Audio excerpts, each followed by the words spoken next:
I'm in a 2018 Nissan Rogue, and today I'm going to show you how to adjust your time. So first, make sure your vehicle's on, and then from your main display here, for this menu, we'll go to settings on your touchscreen, and then here clock. And then from here, you can change it to military time if you want. Oh, I misclicked. Or just a regular. You can change the date here on how it's formatted. That's your back button here. And then you can switch it so you can adjust the time manually if you'd like. Same with the dates. So that's your hours, up or down. You can change the AM or PM. You can change the minutes here, and it just auto saves as you go. And then same with the date.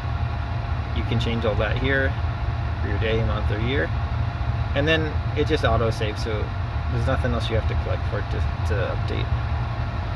But I hope this was helpful, and I hope you have a wonderful day.